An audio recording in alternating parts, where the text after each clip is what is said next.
Tennessee at Georgia. Georgia's a very interesting team as far as the college football playoff is concerned. With all this talk about like, hey, Penn State hasn't played anybody. If Georgia suffers its third loss, like they're basically out. But they'd have a win at Texas in dominant fashion, a dominant win over Clemson on a neutral-ish field, and they have the number one strength of schedule in the country. I mean, they have played a gauntlet all season with their two previous losses coming against Ole Miss and Alabama on the road. There's a lot of injury speculation in this Tennessee Georgia game around Nico. A couple people have come out publicly and said he's not going to play. Hmm. Um, Heupel has said he feels good about it. He left last week's game. They said it was precautionary and he didn't come back, but it's not like that game was completely out of hand. What did you think about the And hit? I thought he took a pretty good hit off the grass, his head.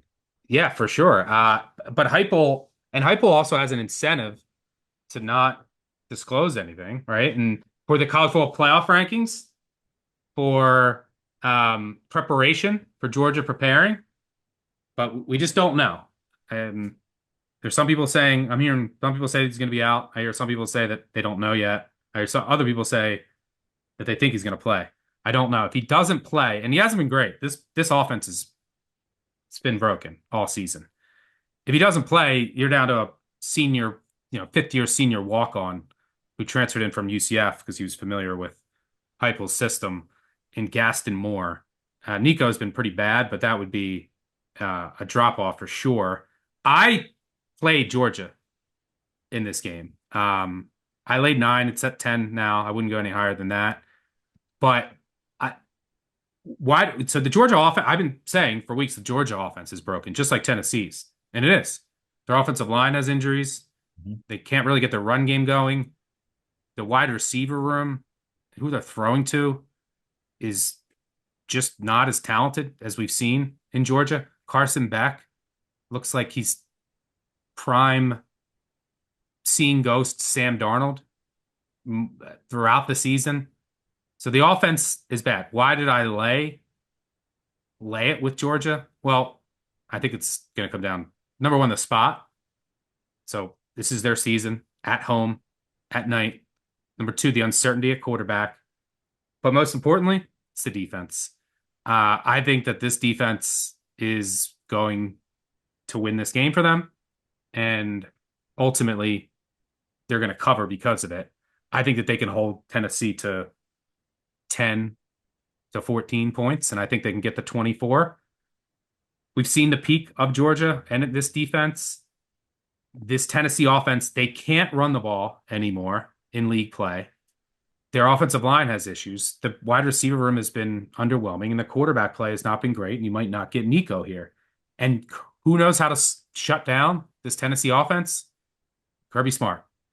Uh, that's all they've done since Heupel has arrived in Knoxville. Schulman and Smart have shut them down.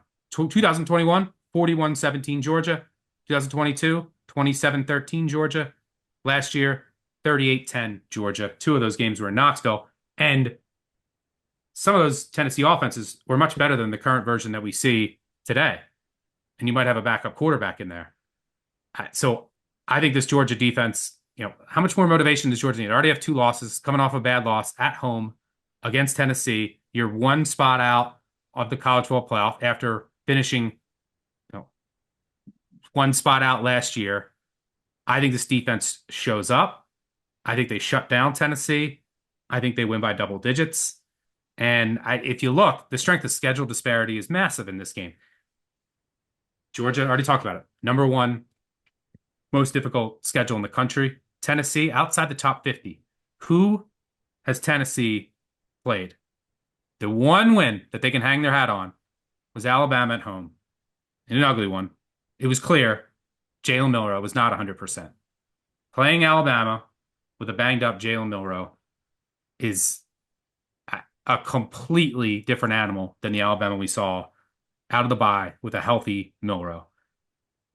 Look at the rest of the Tennessee schedule. The non-conference ended up being an absolute joke. We've seen NC State and Oklahoma since. Their other wins were against an FCS team in Kent State, who finally had a lead, but still hasn't won a game.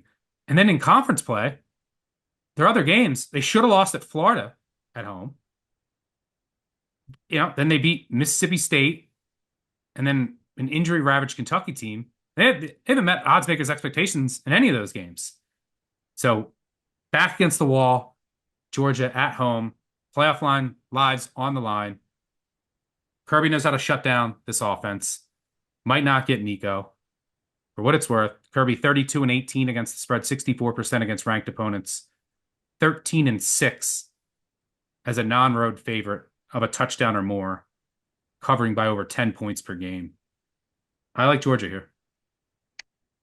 Yeah, if you took a 7-quarter sample for Georgia against Texas and 3 quarters against Alabama, this is an easy national championship looking team. The problem is every other quarter against SEC play has been a little trouble. But you And can say that about Tennessee too. oh, I could say a lot of things about Tennessee. I could keep going about Tennessee. So I agree with you on every point that you made. I have not dipped into Georgia because I thought maybe there was a better angle at attacking this game. Because if Nico's not going to go, which the people that I trust the most are saying that he's not going to play. Now, you know how concussion protocol is going to go. They're going to give him a test on Friday night. They're going to give him a test on Saturday morning. He will dress. I would assume if he's even not allowed to play, that he would do warmups and then just walk off the field. That's usually how these things work. And the point spread is going to fluctuate until we find out exactly what his status is. But why in the world would Heupel ever give up any information and give Kirby Smart and Schumann any information about what they should prepare for? They won't. So this game really should come down to Dylan Sampson and the ground game for Tennessee on the offensive side. Georgia's He defense got banged up though last week too, so he was did. dealing with an injury.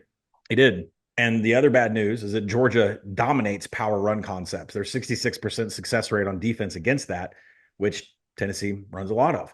And the defense for Georgia is finally healthy. Michael Williams, full health, no availability report.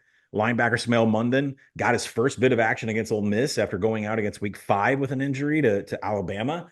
So there are a lot of positives for Georgia, like you said. I think what And you're getting to, which I also like and didn't mention, is you're eventually going to get the Tennessee team total under.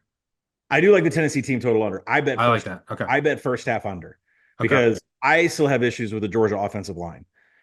This Tennessee pass rush needs to be acknowledged in this game. They are a force. It is not a joke. And Stuck, I think after you and I talked all preseason about being scared of this Tennessee secondary that got wiped in the first and second string, they're actually like top 40 in coverage per PFF. Like they're not as bad as I thought they would be on the back end. So The what was problem is though, and I didn't even mention Tennessee lost to Arkansas. The problem is who Tennessee's played nobody. right? Which passing offense have they played that scares you? They played Mississippi State, Kentucky, Arkansas. And by the way, Arkansas had a backup quarterback who had the game-winning drive. Yeah, That was their Singleton was loss. all on the ground.